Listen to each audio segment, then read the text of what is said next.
मंच पर तशरीफ़ फरमा बुजुर्गान दीन,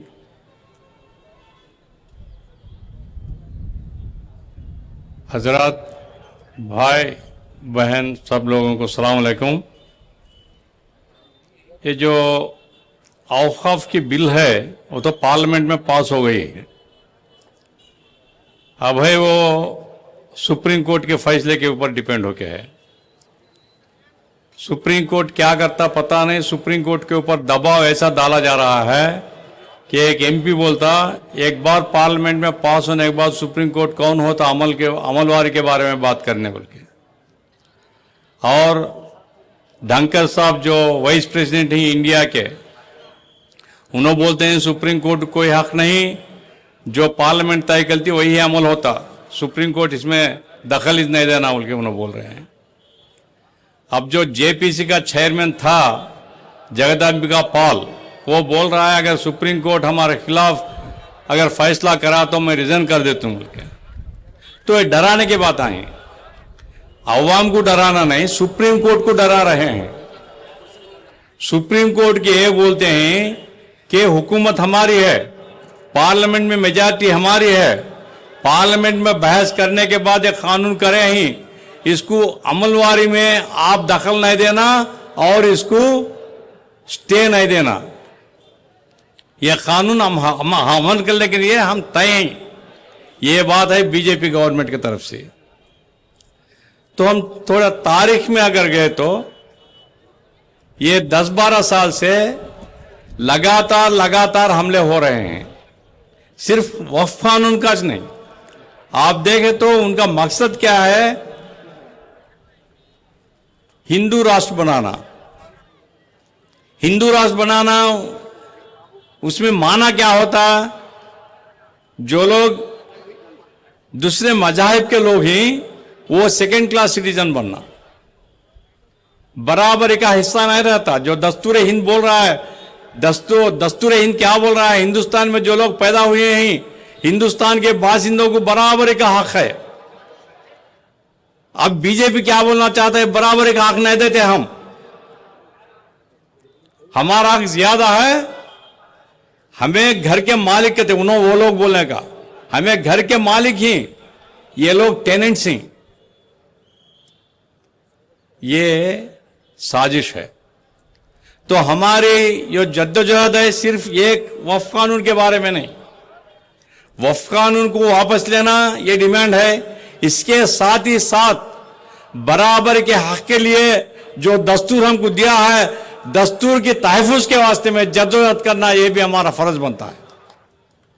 जब तक दस्तूर को हम तहफ़्फ़ुज़ नहीं कर सकते, दस्तूर में जो 25, 26, 29, 30 आर्टिकल जो हैं, ये आर्टिकल्स के तहत बराबर का हक दिया गया है हमारे जुबान को तहफ़्फ़ुज़ करने, हमारे तहज़ीब को तहफ़्फ़ुज़ करने, हमारे दीन के बारे में जो भी हमारे कोशिश हैं वो जारी रखने के लिए दस्तूर हिंद हमको हक दिया है। ये लोग कौन होते हैं? कल भी सीजेआई बोला है 2 दिन पहले, पार्लियामेंट नहीं, दस्तूर हिंद ये हिंदुस्तान को चलाने वाला दस्तूर है। ये दस्तूर के खिलाफ अगर कोई भी बात करे तो हम मानने वाले नहीं। पार्लियामेंट लोग चाहते हैं, समझते हैं पार्लियामेंट के चंद मेंबर्स, चंद रुकन पार्लियामेंट के, कि हम जो बोले होता बोल के, नहीं होता। चीफ जस्टिस ऑफ इंडिया बोला है। हमारी गुजारिश क्या है चीफ जस्टिस से या सुप्रीम कोर्ट से, यही बात को अमल करो, क्योंकि जो कानून बना है ये सरासर मुसलमानों के दीनी इदारों में, मुसलमानों के हुकूक के इसमें दखल देना है। सुप्रीम कोर्ट कई बार बोला है, एक बार अगर वक्फ करे तो उसको चेंज नहीं कर सकते, एक बार वक्फ करे तो सदा वक्फ रहती, ये सुप्रीम कोर्ट बोला है। फिर आप बोल रहे हैं नहीं, हम कलेक्टर को बोलते हैं, कलेक्टर क्या बोले तो अमल में होता। कलेक्टर किसका नौकर है? गवर्नमेंट का नौकर है। तो इसीलिए औकाफ की तहफुज की, औकाफ की प्रॉपर्टीज के तहफुज के वास्ते में जद्दोजहद करना सिर्फ मुसलमानों का फर्ज नहीं, पूरे अवाम का फर्ज है। क्योंकि आज मुसलमानों के ऊपर हमला होता, कल ईसाइयों के ऊपर हमला होता, कल सिखों के ऊपर हमला होता।